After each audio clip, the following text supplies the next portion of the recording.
Гүлзат Бектемир, Итике, әңгеме.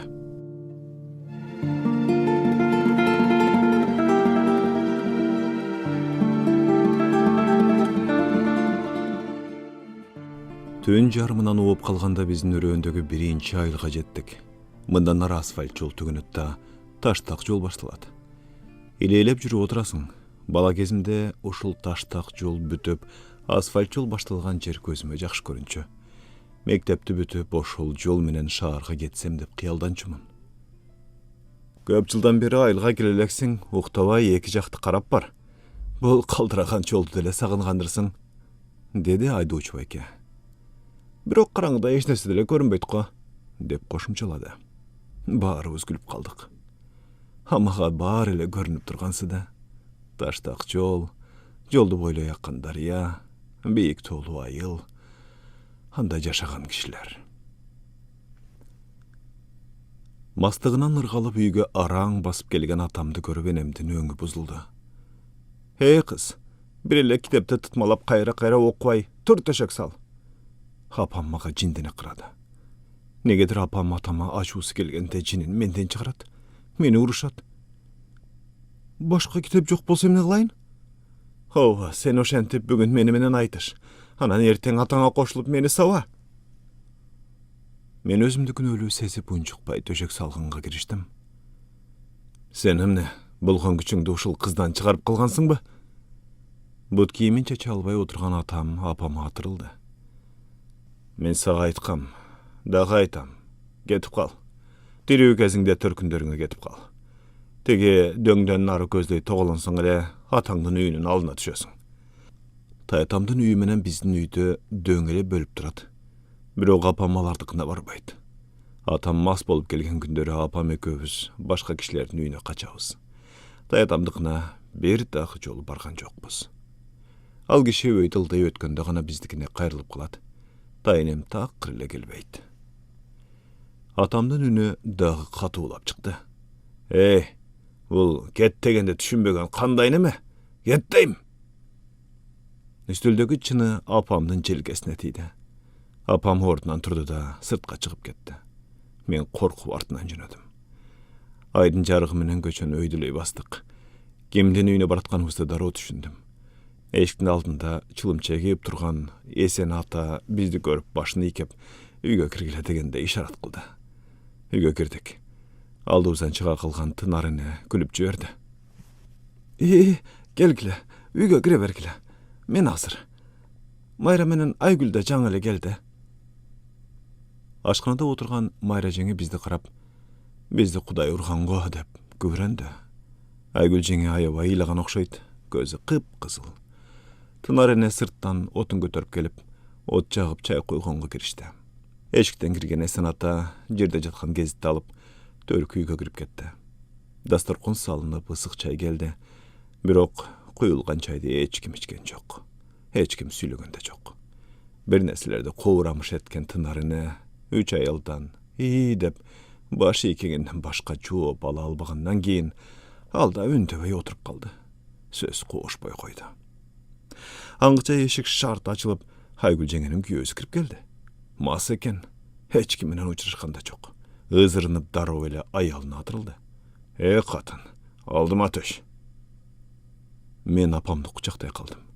Майра жеңе да апам акталды. Тынар эне ордунан турууга аракет кылып, бирок этегине чалынып тура албай өзүнчө наалды. Айгүл жеңе гана ордунан козголгон жок.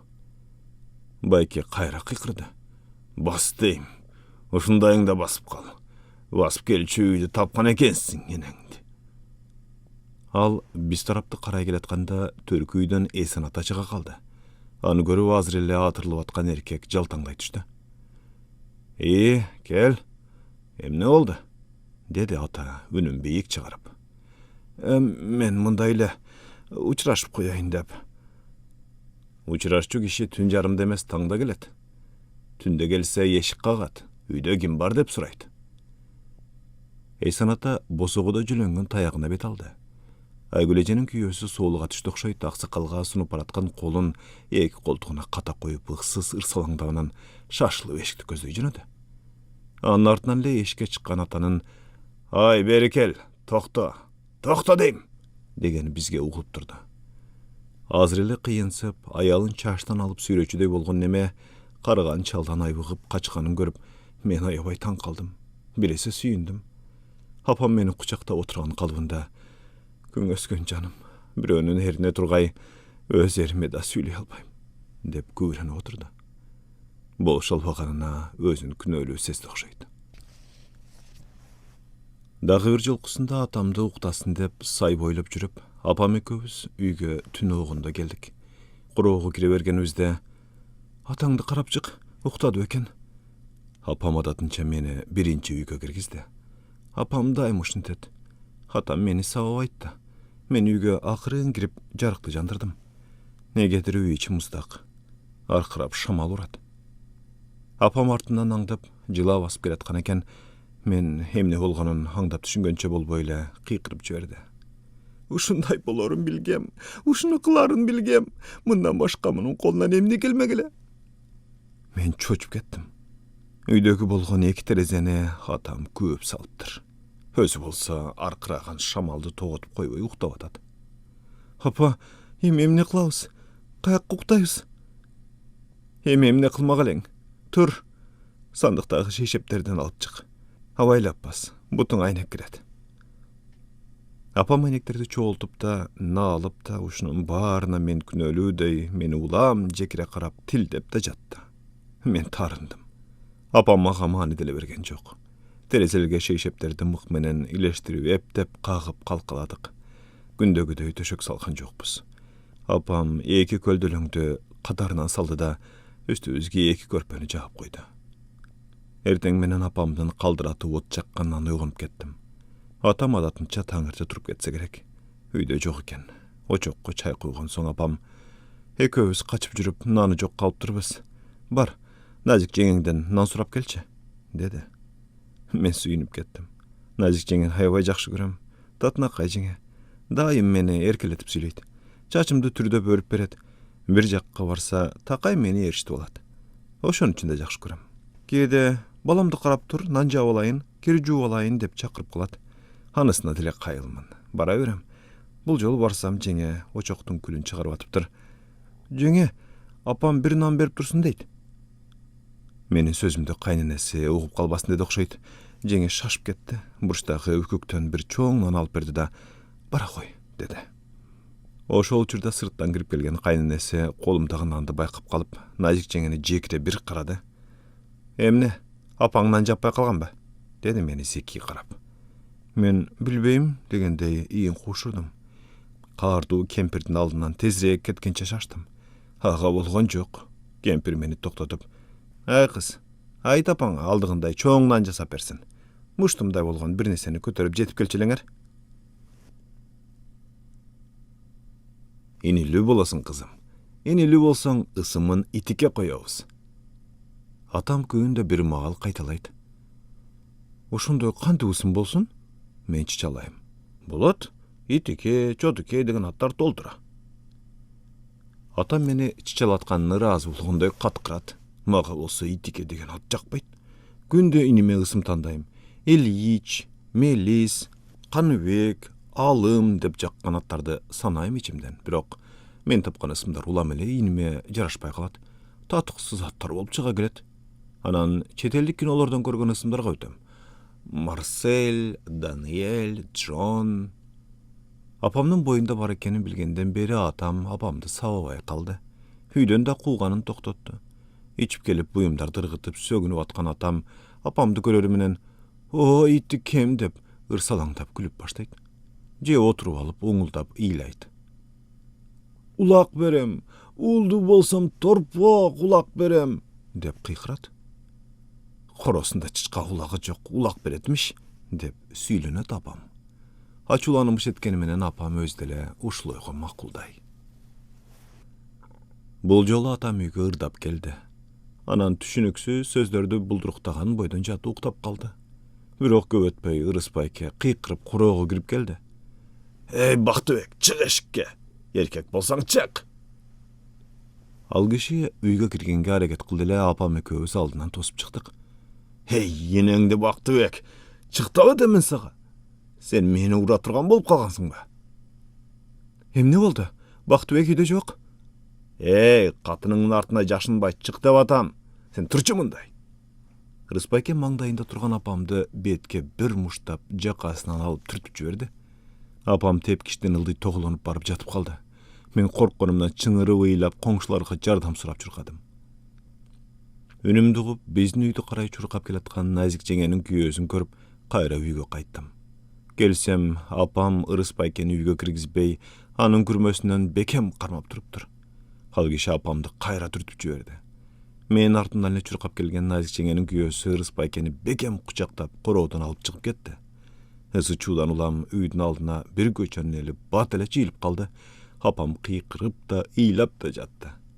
Өзүмдүн эрим аз келгенсип, мен эми башканын эринен токмокчоймби? Сотко берем мен. Мен анын түбүнө жетем, колуна өлүп берем. Апамды ордунан тургуза албай бир нече ай алуу ара. Кой айланайын, үйүңө кир, алдагы кызыңды ыйлатпай. Эртең эми, тиги соолуксун. Кел бетиңди жууйла. Аялдар эптеп апамды өйдө тургузарда апам ичин мыкчып, бүрүшүп жатып калды. Жанатан бери апамды соорутумуш эткен аялдардын өңдөрү бузулуп, көбүр шыбырлары көбөйдү. Ушуну көрмөксүңөр, деди Тынар эне. Ушуну көрмөксүңөр. Бул сөздү Тынар эне атам менен апама айттыбы, Ырыспайкеге айттыбы, ошол жердеги аялдарга айттыбы же элге айттыбы билбейм. Бирок ал тынбай эле ошол сөздү кайталай берди. Ушуну көрмөксүңөр. Анан эсен атанын «Кенжебек, бар балам, машинеңди айдап келе кал» деген үнүн уктум. Апамды Кенжебек байке шаарга алып кетти. Бир жумадан кийин апамды шаардагы абам жеткирип келди. Абам машинесинен түшүп эле атамды сурады. Билбейм, дедим мен. Ырыспайке менен ичип жүргөн. Эттин гана баласы. Анын сазайын колуна карматпасам, катын баланы кордогон кандай болорун көргүзөм ага. Апаңа жардам бер, үйгө кире бергиле. Абам ылдыйды көздөй басты. Мен Ырыспайкени барып сабаса экен деп тиленип, анын артынан карап турдум. Көп өтпөй абам Ырыспайкени эмес эле атамды сабап кууп келатканын көрдүм. Эки жолу тепсе, бир жолу башына муштайт. Же теңселип атам тезирээк кача албайт.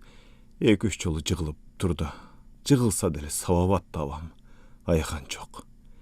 Кыйкырык, бакырык биздин үйгө жакындаганын угуп, эмири төшөккө жаткан апам кайра эшикке чыкты. Абам атамды короого түртүп киргизип, аябай тилдеп, анын айынан жумуштан калганын айтып, анан сүйлөнгөн бойдон машинесине отуруп кетип калды. Атам башын жерге салып, апам жакты тиктебей кыйлап отурду. Бир маалда башын көтөрүп апамды карады. Мага маани деле берген жок. Дагы апамды атаңдыгына кет, дөңдөн нары тоголон деп айтат го дегем. Анткен жок. Кудум чоочун короого келип калгансып, эки жагын элеңдеп карап анан бирөө жарым мени токто деп айтпасын дегенсип, тез-тез басып көчөгө кетти. Апам экөөбүз үйгө кирдик. Кызым, инилүү болбой калдың, деди апам. Я, айланайын Кудай-ай, деп үшкүрөндү. Мен ошондо жалгыз кыз бойдон каламбы? Дедим. Апам башын ийкеди. Ичимден сүйүнүп кеткенсиним. Ата-энем мени көп эркелетпесе да, негедир башкалардан бир үйдүн жалгыз эркек кызы деген сөздү укканды жакшы көрөм. Айылыма келгенге бир себебим болсо, келбегенге 1000 себебим бар эле. Бирок келдим. Эртең менен ызы чуу түшүп, үйгө кирип келген жеңелердин табышынан ойгондум. Ай кыз, деди алардын бири, мен уктап аткан бөлмөнүн эшигин ачып. Канча жылдан бери эми келсең, түшкө чейин уктаганың неси? Жөн койчу ботом, жолдон чарчап келгендир. Аны экинчиси тыйды. Жеңелер ызы чуу түшкөн бойдон ашканага кирип кетти. Мен ордуман туруп алардын артынан бардым. Учурашып бүтөр менен жеңелердин бири: "Ай, эмне солдоюп жалгыз келдиң? Кана күйөө бола?" деди. Кимиси сурады билбейм, бирок бул суроодон тайсалдай түштүм. Буюрса кийинки жылы алып келем, дедим да өз жугумдан өзүм чочудум. Эмки жылы кимди алып келем? Оюмду иреттегенче алар ызылдап кирди. Кудай жалгасын, каяктын баласы? Жашы канчада? Эмне иш кылат? Ой, деги анын кыргызбы? Жеңилер суроо артынан суроо жаадырып, дароо эле тойго камынып кирди. Кийинки жылда эмне кыласың? Азыр эле алып кел, дароо той өткөрүп узатып жиберели, деди бири. Экинчиси коштоду. Ой, биз даярбыз. Бир үйдүн жалгыз эркек кызы болсоң, сен узата албай өлүптүрбүзбү? Ой, дүңгүрөтүп узатабыз. Бир үйдүн жалгыз эркек кызы. Ушул сөздү уга элек болчумун. Мага бул сөз жакпай калганына көп болду.